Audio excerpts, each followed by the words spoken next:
성가대에 저는 한 10명 정도 나올까 생각했는데 지금 오늘 다 나오셨네요. 야, 대단하십니다. 너무 감사합니다. 너무 성가대 수고 많이 하셔서 우리 늘 성가대 박수는 한 번도 안 쳤잖아. 오늘 목숨을 걸고 왔는데 우리 박수 한번 합시다.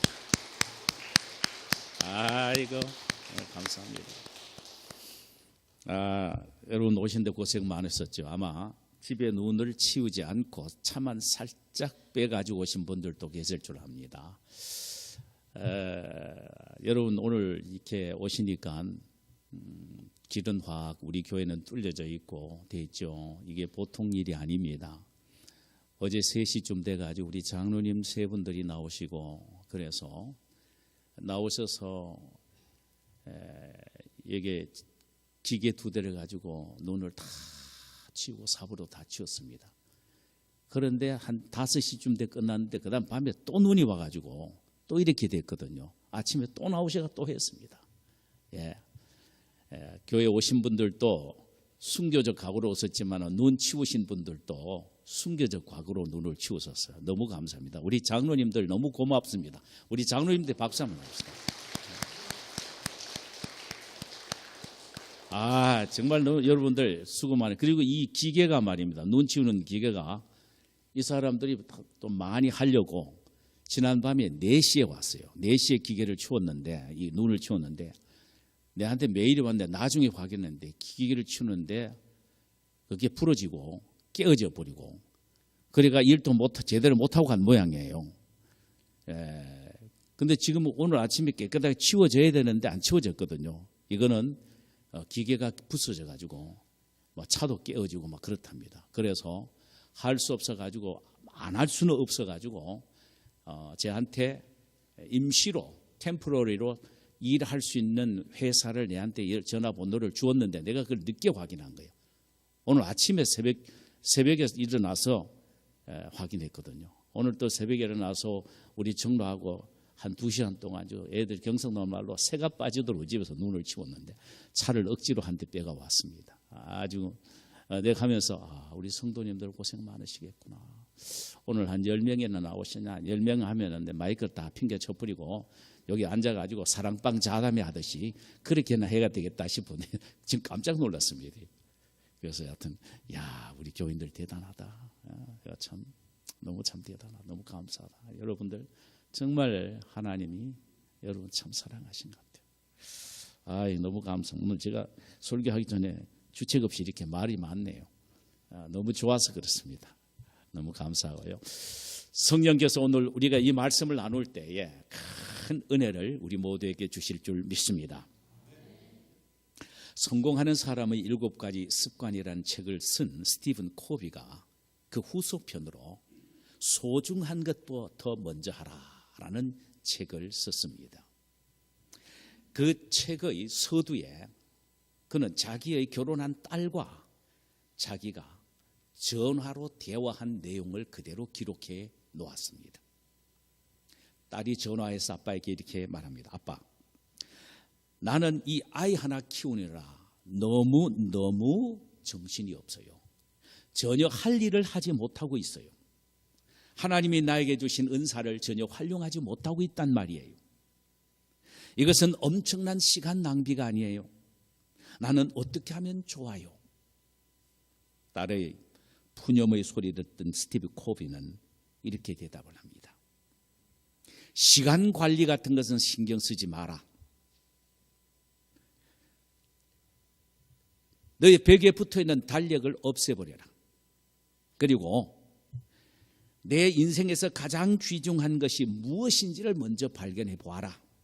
그것은 하나님이 너에게 준 새 생명인 아이를 키우는 것일 것이다. 거기에 감사하고 즐기라. 명심해라. 인생에게 중요한 것은 시간이 아니고 방향이다.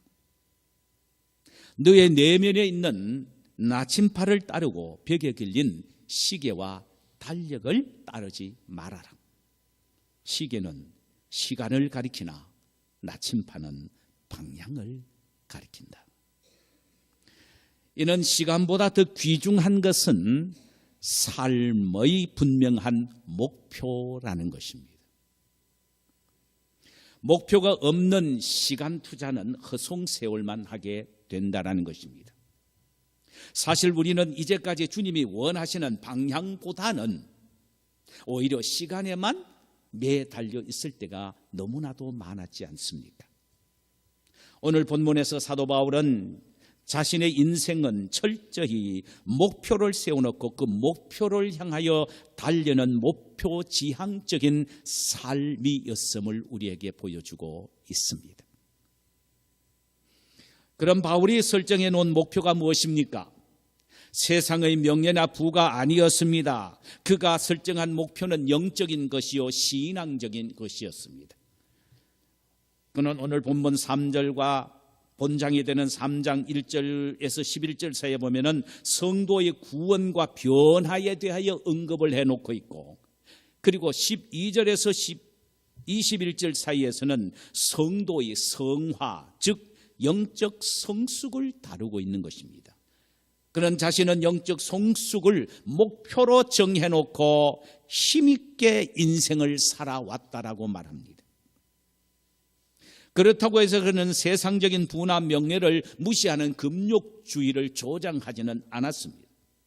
그가 주장하는 것은 부나 명예는 그리스도인들의 가장 우선적으로 설정해야 될 목표는 분명히 아니라고 말합니다.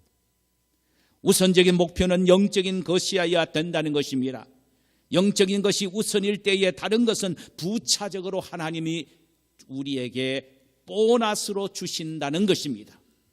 그래서 사도 요한은 요한3서 2장에서 이렇게 말합니다. 내 영혼이 잘됨 같이 내가 범사에 잘되고 강건하게 된다라고 말을 했지 않습니까? 먼저 영적인 것이 우선이 되어야 한다는 것입니다. 그리하면은 하나님이 부수적으로 따라오게 하시는 것이 육체적인 건강이요 물질적인 복이라고 말씀을 합니다.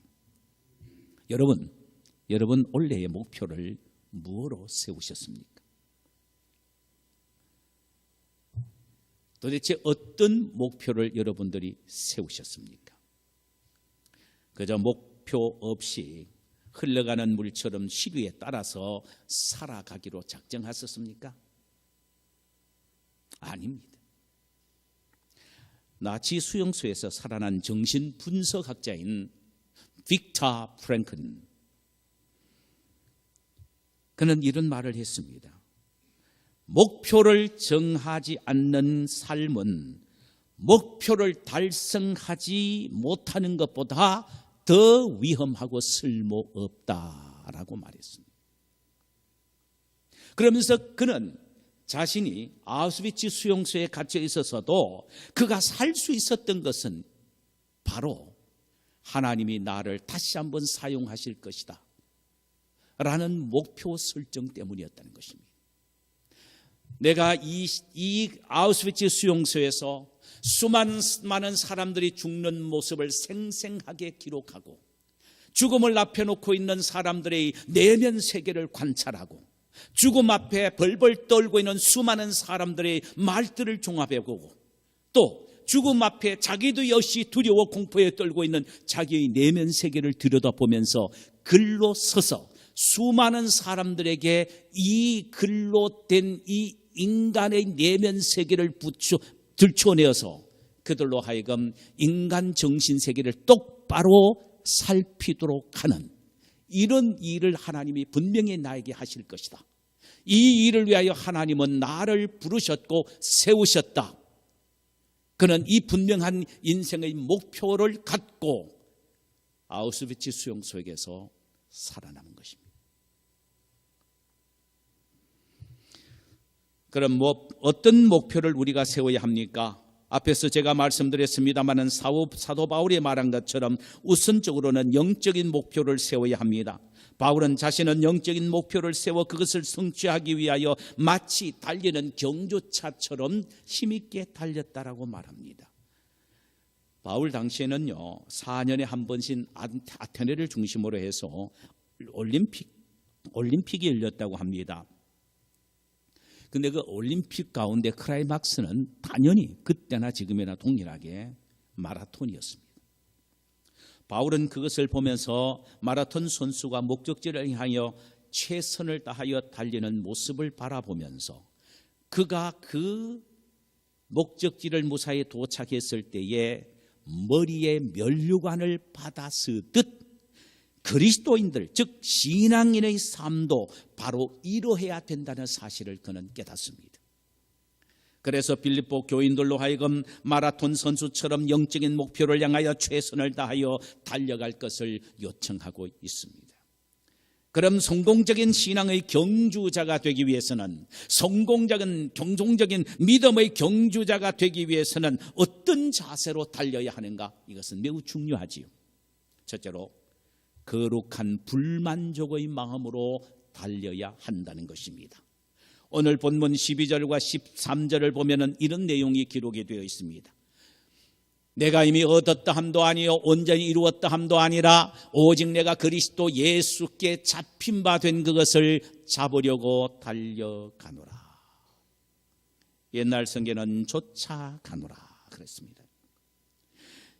여기 내가 이미 얻었다 함도 아니요 온전히 이루었다 함도 아니라는 말은 어떤 현대인 번역 성경에는 이렇게 되어 있습니다. 나는 여전히 성숙 가운데 있는 사람이다. 나는 예수께서 정하신 목표 지점에 이르도록 부단히 애를 쓰고 있다. 얼마나 그리하게 나옵니까? 나는 여전히 성숙되어 가는 사람이다. 나는 예수님께서 정해 놓으신 목표 지점에 이루기 위하여 부단히 애를 쓰고 있다. 이렇게 번역이 되겠습니다. 이는 자신의 영적 성숙을 향한 경주에 이 정도만 하면 되었다라는 자기 만족의 마음으로 신앙의 경주를 하지 않는다는 말입니다. 여러분, 만약에 마라톤 선수가 말이에요, 자기 스피드에 만족을 하며 달린다면 결코 그는 우승할 수가 없을 겁니다. 금방 다른 선수에게 추월당하고 말 것입니다. 기록 경신이라는 것은 절대로 경험할 수가 없을 것입니다. 반면에 자신의 스피드에 불만족한 마음을 갖고 죽도록 뛴다면 그런 기록이 갱신될 뿐만 아니라 분명히 우승하게 될 것입니다. 신앙의 세계도 마찬가지입니다. 신앙의 경주를 하는 성도들에게도 이런 신앙의 불만족한 마음을 갖고 달려야 합니다. 그래야만 뼈를 깎는 영적 훈련과 각고의 노력을 기울일 수가 있기 때문입니다. 그러기 위해서는 우리는 결코 신앙의 경주를 남과 비교해서는 안 된다는 말입니다. 만약 우리가 남과 비교하는 상대적 태도를 갖고 신앙생활을 하고 믿음의 경주를 한다면 우리는 영적 성숙을 기대할 수가 없을 것입니다. 우리 모두가 압니다만 토끼와 거북이의 경주를 잘 알고 있지요. 토끼가 낮잠을 잠으로 다 이겨놓은 경기를 진 것도 거북이를 자신과 상대적으로 비교했기 때문입니다. 나는 한숨 푹 자고 일어나도 저 거북이 쯤은 아무것도 아니라 생각하고 잠을 자버린 겁니다. 바울은 자신의 신앙의 경주를 결코 다른 사람과 비교하지 않았습니다. 그는 자신을 예수 그리스도에게 비교했습니다. 예수 그리스도를 표대로 삼아 그분처럼 되고자 하는 마음으로 달리고 또 달렸던 것입니다. 우리도 마찬가지여야 합니다. 우리의 신앙의 경주는 다른 사람과 비교해서는 안 됩니다. 나는 저 사람보다는 기도를 더 많이 하지. 나는 그래도 저 사람보다는 더 열심히 봉사하지. 신앙생활도 잘하지. 교회 와서 충성하지. 이렇게 생각해서는 안 됩니다. 오직 예수 그리스도의 신앙과 인격을 표대로 해서 달려가야 합니다. 그리할 때 끊임없는 불만족의 마음으로 목표를 향하여 달려가게 될 때 영적으로 더욱더 점진적으로 성숙되고 또 성숙되고 또 성숙되게 되어 있다라는 말씀입니다. 그런데 오늘 본문을 자세히 보니 신앙의 목표를 내가 세우는 것이 아니라 예수님께서 친히 나를 위하여 세워놓으셨다는 사실을 우리는 발견하게 됩니다. 이 사실을 12절 중반절에서 이렇게 말합니다. 오직 내가 그리스도께 잡힌 바 된 그것을 잡으려고 쫓아가노라 달려가노라고만 했습니다. 자, 이게 무슨 말입니까? 예수 그리스도께서 나를 나를 사로잡으신 그 목표를 이루어 드리려고 나는 분투 노력한다는 말입니다. 자, 예수님께서 당신이 설정해 놓으신 목표를 향하여 나의 손을 잡고 붙잡고 이끌어 가신다는 것입니다. 나는 그 예수님이 내 손을 붙잡고 당신이 설정해 놓으신 목표를 향하여 나를 이끌어 가시는 그것을 다시 내가 주님의 손을 붙잡고 따라간다는 것입니다. 그렇다면은 내가 정해놓은 목표 설정은 나의 목표 설정이 아니라 주님이 정해놓으신 목표 설정이요, 그 목표를 향하여 내가 힘있게 달려가는데 결국은 나는 성취하고 달려가고 목적지에 무사히 다다르게 되고 만다는 것입니다. 왜? 예수님이 나를 붙잡고 가고 붙잡은 예수님의 손을 내가 다시 붙잡고 달려가기 때문이라는 것입니다. 할렐루야. 할렐루야.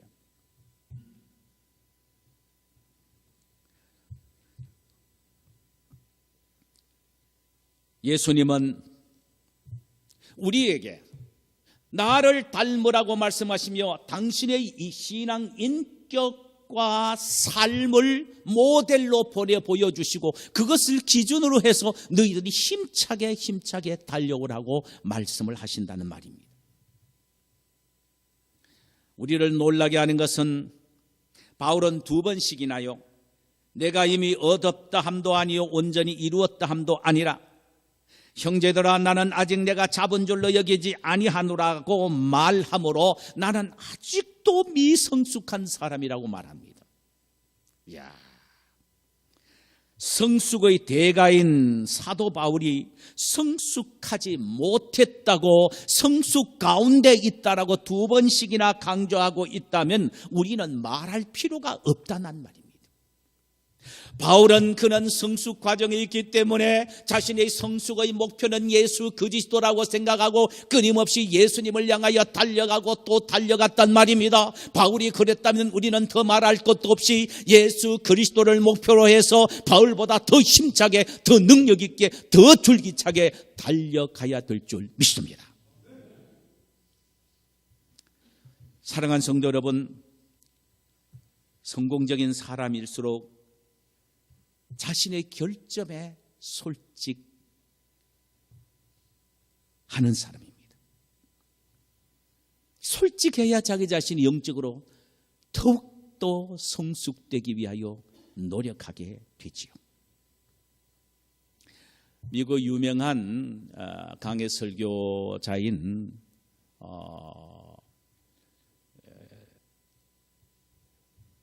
윌스비라는 목사님이 계십니다. 왈런 윌스비라는 목사님의 강해 설교에서 그는 이 부분을 설교하면서 이렇게 말했습니다.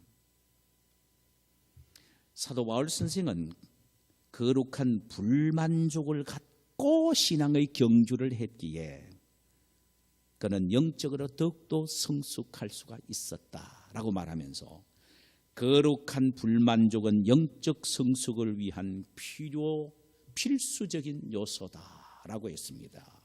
A divine dissatisfaction is the essential for spiritual progress. 거룩한 불만족은 영적 성숙을 위한 필수적인 요건이다.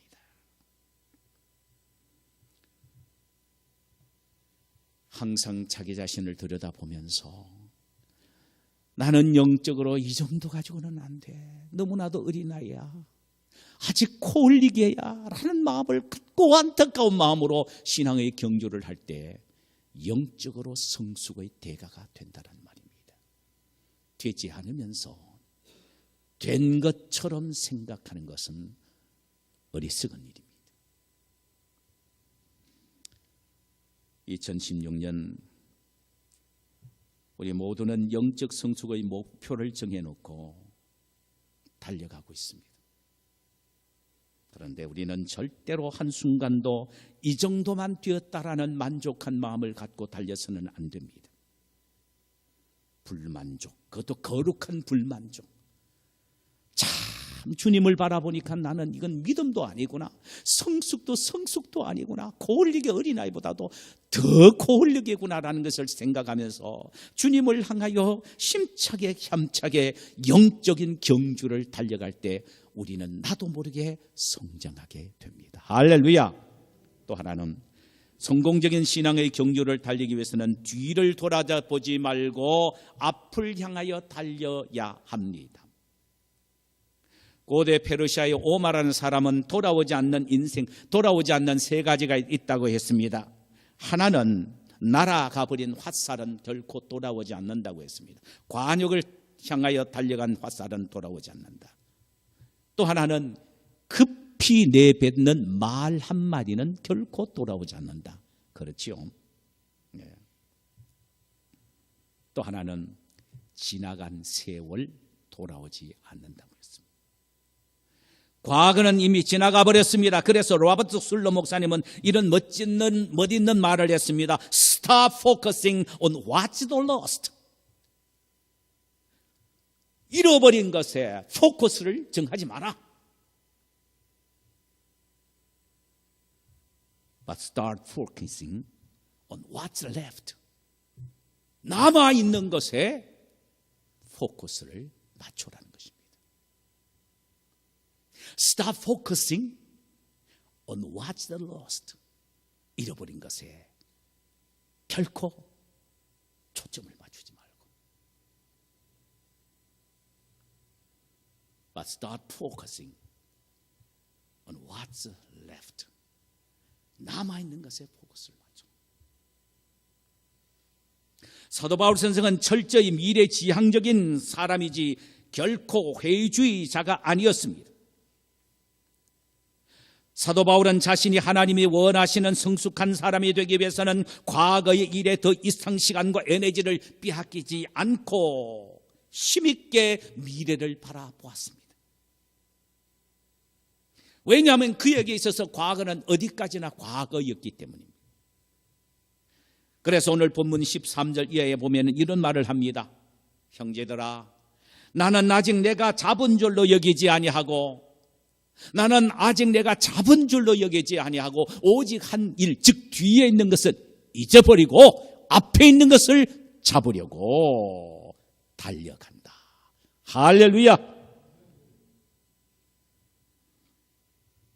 이는 아직은 나는 만족할 만한 성숙의 목표에 도달하지 못했으므로 나에게는 뒤를 돌아다볼 시간이 없다. 오직 앞만 보고 나는 달릴 것밖에 없다라고 얘기를 외치고 있습니다. 여기 뒤에 있는 것을 버리고 잊어버리고란 말은 스포츠 용어입니다. 일단 스타트 라인에서 출발하면은 절대로 뒤로 돌아봐서는 안 된다는 것입니다. 제일 꼴찌 달리는 사람은 절대로 뒤로 돌아보지 않습니다. 돌아볼 필요가 없잖아요. 자기 혼자인데요. 근데 반드시 뒤로 돌아보는 사람은 1등하는 사람입니다. 제가 뒤로 돌아보다가 아슬아슬하게 2등하고 맞았잖아요. 국민학교 5학년 때 운동회를 하는데, 아니 운동회가 아니었죠 그때. 우리 군내에 달리기 대항을 했습니다. 제가 작아도 물찬 제비였습니다.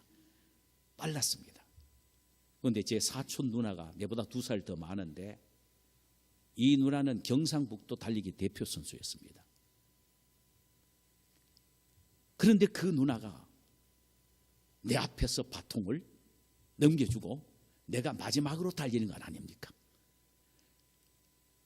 여러분, 달리기 선수의 제일 파이널은 피나르 테이프를 딱 끊을 때 그 들고 있던 로프를 탁 배에다 탁 걸치면서 막 바통을 들고 막 이렇게 달려올 때 그 폼 대단히 좋습니다. 그런데 이 누나가 강구 대표 선수보다도 그건 제가 볼 때 한 10m 정도 앞서서 나한테 바통을 넘겨준 겁니다. 근데 뒤를 돌아보지 않고 달려가면 얼마나 좋습니까? 여러분, 뒤를 돌아다 보면 달려가는 속도에 굉장히 퇴보됩니다. 근데 원래 뒤에서 마지막 나와 같이 달리는 강구 대표 선수가 잘 달려요. 나보다 더 잘 달리죠. 이 한 바퀴 100m를 도는데 뒤에 있는 친구가, 선수가 앞으로 달려가 따라붙을 때는 고함 소리가 더 크잖아요. 박수 소리가 나. 그 아무것도 아닌데 금방 나를 추원한 같은 생각이 들어가 뒤로 돌아보는 거예요. 한 번만 딱 돌아보면 되는데 세 분을 돌아봐 버렸어요. 세 분을 딱 돌아본 사이에 일로 가버린 거예요. 이게 완전 피날레. 이 정도 간발의 차이로 내가 적불하죠. 그 나중에 그 누나한테, 야, 덩신아, 왜 돌아보냐? 야, 덩신아, 내가 그만큼 네 돌아보지 말라 그랬지. 내가 20m 이상, 내가 20m 이상 내가 니보다 내가 앞서서 달려줬는데 이게 뭐냐 이게. 내가 그 누나인데 며칠 동안 내가 야단 맞았습니다. 그 누나가 또 내가 같은 시골에서 다 자랐거든요. 고종사촌 누나인데요. 족보 다 이야기하네. 하여튼 절대로 뒤로 돌아보면 안 됩니다. 끊임없이 앞을 향하여 달려가야 합니다. 그래서 우리는 적당한 건망증이 필요합니다. 지난날의 잘못이나 즐거웠던 일들을 깨끗하게 잊어버려야 합니다. 우리는 이따금씩 기억이 안 나서 괴로워할 때도 있지만 실은 잊어야 할 것을 잊지 못한 것 때문에 더 괴로워합니다. 잊어버릴 건 빨리 잊어버려야 합니다. 악몽 같은 추억, 부끄러운 기억, 나빴던 관계, 실수했던 일, 실패했던 일 등을 빨리 잊어버려야 합니다. 그래서 우리는 과거의 경험에 지배를 받지 말아야 합니다. 바울의 이 말은 과거가 더 이상 자신에게는 영향력을 주지 못하게 하라는 말입니다. 과거가 더 이상 너 자신을 지배하지 못하게 다스려라는 의미입니다. 이런 좋은 말이 있습니다. 과거는 우리를 바꿀 수는 없으나 과거의 의미를 바꿀 수는 있다 그랬습니다. 이 말의 의미는 이는 과거의 포로가 되는 것이 아니라 과거의 경험을 통하여 미래를 위한 긍정적이고 창조적인 새로운 아이디어를 우리는 배울 수 있다라는 의미입니다. 사도 바울은 회고주의를 배격하고 미래 지향적인 방법인 앞에 있는 표대를 향하여 달려가라고 제안을 하고 있습니다. 여기에 달린다는 말은 원 의미는 몸통, 즉 배를 앞으로 쭉 낸다라는 의미입니다. 여러분 그렇지 않습니까? 달리는 경주자 보세요. 뭐 그렇다고 해서 배가 낸다 해서 그건 많이 나온 것도 아니지만 이렇게 냅니다. 마지막 피니시 라인 올 때는 배를 더 냅니다.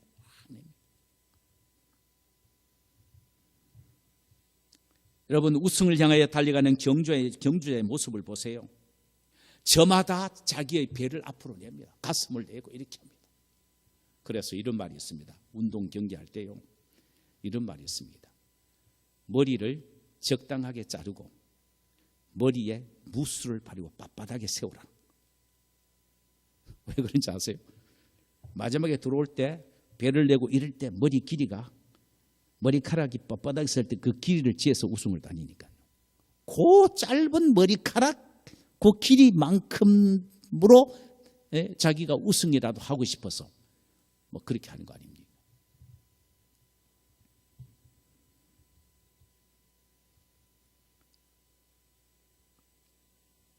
여러분 과거를 잊어버리는 최선의 방법이 무엇인지 아세요? 미래만 바라보고 힘차게 무조건 달리는 겁니다. 무조건 달리는 겁니다. 생각할 것도 없습니다. 미래에 달리는 것에 마음만 쏟아야 합니다. 그렇게 될 때 과거는 저절로 잊어지게 된다는 사실입니다. 올 한 해 우리는 신앙의 성숙을 위한 경주에 앞만 보고 달려야 합니다. 뒤에서 우리를 멈추라고 부르는 소리, 옆에서 유혹하는 소리가 들려도 귀 기울이지 말고 앞만 보고 힘있게 달려야 합니다. 우리는 반드시 승리자로 우뚝 서게 될 줄 믿습니다. 마지막 하나는요, 상을 바라보면서 달려야 합니다. 14절에 보면 그리스도 안에서 하나님이 위해서 부르신 부름의 상을 위하여 쫓아간다, 달려간다 그랬습니다. 하나님이 위에서 부르신 부름의 상을 위하여 달려간다. 여러분, 운동선수가 힘차게 달릴 수 있는 동기부여는 상입니다. 상이 있어야 합니다. 어떤 경기도 상이 걸려져 있지 않으면 무의미합니다. 기록도 저조합니다. 1세기 때는요, 마라톤에서 승리하는 경주에게 주는 것이 3가지였습니다. 하나는 월계나무로 만든 화관이었습니다. 두 번째는 돈 500냥이었습니다. 세 번째로는 실컷 먹을 수 있는 무료 식권과 극장 앞좌석 좌석에 앉을 수 있는 좌석권이었다. 이 3가지였습니다. 그런데 이 상들은 오래가지 못하지요. 화관은 곧 시들어버리고 말 것이며 돈은 그래도 어느 정도는 사용할 수 있을 것입니다. 그러나 식권과 좌석권은 다음 1등자가 등장하게 되면 자연적 빼앗겨버리고 맙니다. 효력이 없어지죠. 바울은 로마 옥중에 있으면서 생각해 보았습니다. 세상 사람들은 녹슬고 시들어버리는 일시적인 상을 위하여 죽기 살기로 달리는데 영원히 변하지 않고 없어지지 않는 하늘나라의 상을 바라보고 사는 그리스도인이라면 일생 동안 끊임없이 달려야 되지 않겠느냐라는 의미입니다. 그러기에 그는 기독교로 개정한 후에 백발이 성성한 지금까지 이 상을 위하여 그는 줄기차게 달려왔다는 것입니다. 사형 집행을 기다리던 사도 바울의 눈에 점점 가까워 보이는 것은 하나님 앞에서 받게 될 상급이었습니다. 디모데후서 4장 7절과 8절에 보면은 그는 이 상급에 대해서 이렇게 말합니다. 나는 선한 싸움을 싸우고 나의 달려갈 길을 마치고 믿음을 지켰으니 이제 후로는 나를 위하여 의의 면류관이 예비되었으므로 주 곧 의로우신 재판장이 그날에 내게 주실 것이며 내게만 아니라 주의 나타나심을 사모하는 모든 자에게니라. 아멘. 그는 선한 싸움을 어느 정도 달려왔다 그랬습니까?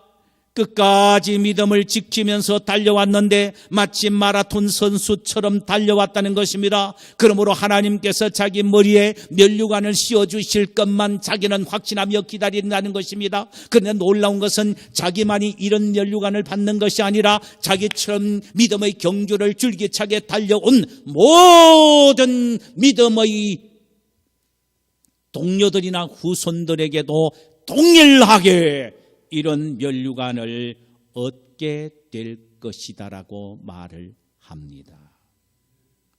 성도 여러분, 우리 그리스도인들에게 맡겨주신 하나님의 사역은 반드시 상인 면류관이 있다는 사실을 우리는 잊지 말아야 합니다. 이 상을 위하여 우리는 최선을 다하여 주님의 사역을 감당해야 되고 우리의 거룩한 영적인 성결을 위하여 영적 성숙을 목표로 하여 마치 운동장에서 1등하기 위하여 정신없이 목표지를 향하여 달려간 운동 경주자처럼 우리는 영적 경주에 줄기차게 달려가야 된다는 사실을 우리는 잊지 말아야 합니다.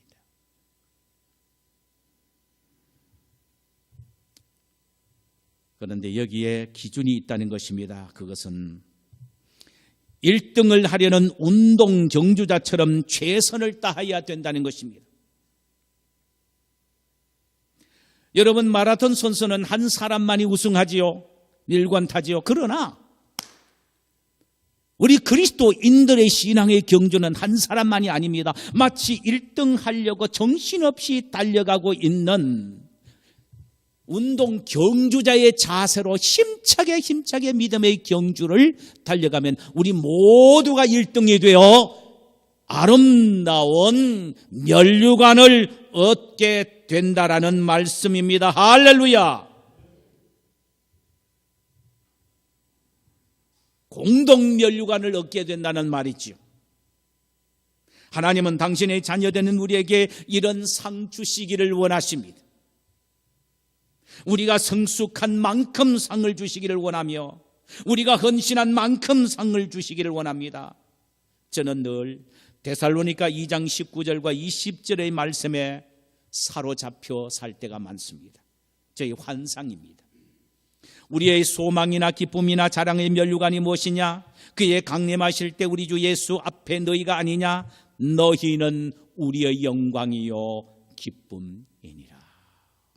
사도 바울은 이렇게 말합니다.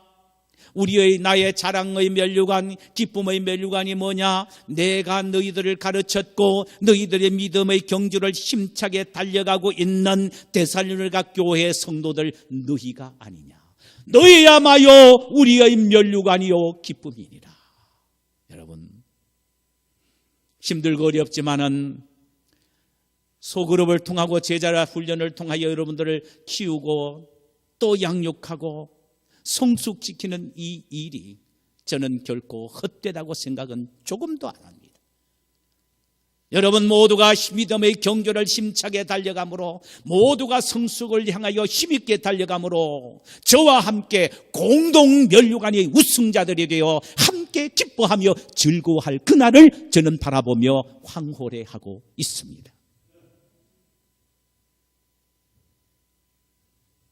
여러분 모두 신앙의 경주를 잘함으로 이런 면류관을 공동으로 수상하게 되는 성도님들이 되시기를 주님의 이름으로 축원합니다. 말씀을 맺겠습니다. 오스키니스라는 사람이 소명이라는 책을 썼습니다.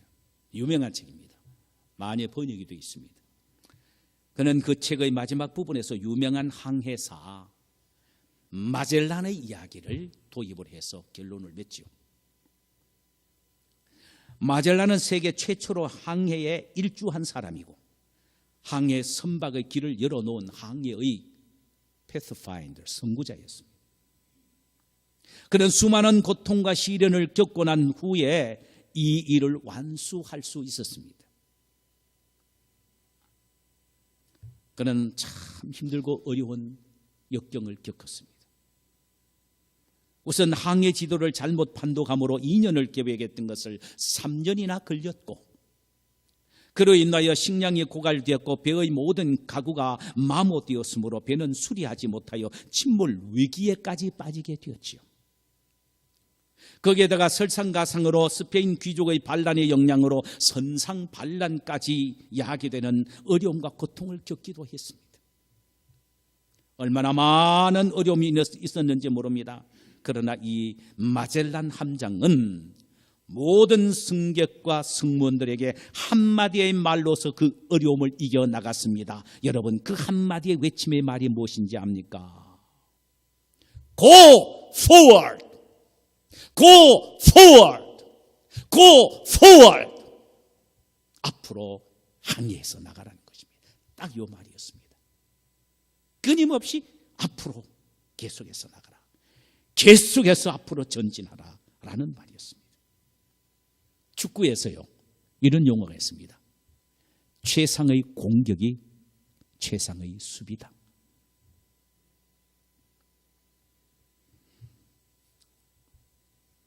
우리 모두는 인생이 힘들고 어렵고 고통스러워도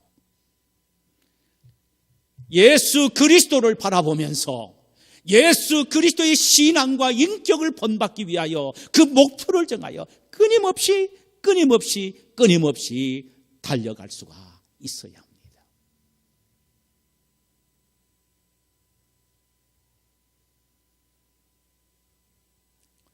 제가 제 아내와 함께 아침에 차를 타고 오면서 아내가 본 신문 이야기를 저한테 했어요. 내가 감동을 받았습니다. 그렇구나.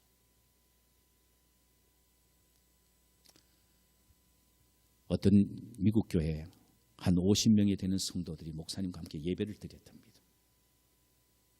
자, 보세요. 그때 강도가 권총을 들고 터벅터벅 걸어들었습니다. 만약에 이 예배 시간에 강도가 권총을 듣고 제 앞으로 걸어온다면 저는 어떻게 할 것인가? 8.15 때 박정희 대통령 흉내내지 않을까 하는 생각이 듭니다. 흉내가 뭔지 알죠? 내려가 버리는 거. 그때 목사님이 그 강도를 향하여 My brother, what can I do for you? What can I do for you? 형제여, 내가 너를 뭐를 도와줄까?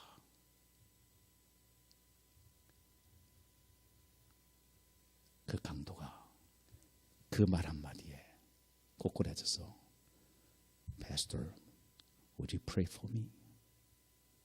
나를 위해서 기도해 주십시오. 기도 받으려고 권총 강도가 권총을 가지고 돌았겠습니까? 그 한마디 저한테 떡 던지는 말이 윤 목사 니 정신 차려라. 저는 그 말로 들려졌습니다. 하나님 음성으로 들려졌습니다. 여러분, 믿음의 푯대를 예수 그리스도의 인격과 신앙으로 정해놓고 끊임없이 달려갈 때 가능한 겁니다. 가능합니다. 그럴 때만 가능합니다. 왜? 그리스도만 보여지기 때문입니다. 끊임없이 그리스도를 담기 위하여 몸부림을 치고 달려가고 있기 때문에 가능하단 말입니다. 그리스도가 그리하셨기에요. 여러분, 저는 여러분들을 사랑하고 존경합니다. 특별히 목숨을 걸어놓고 오늘 나온 여러분들 진짜 더 사랑하고 더 존경하기로 마음먹었습니다. 그리스도를 바라보는, 그리스도를 목표로 해서 달려가는 여러분들, 2016년에는 멋있는 경주자들이 됐었어. 우리 모두 주님으로부터 칭찬 듣고 면류관 받는 공동 수상자들이 되시기를 주님의 이름으로 축원합니다. 자, 우리 이 시간에 찬송 한 장 부르십시다.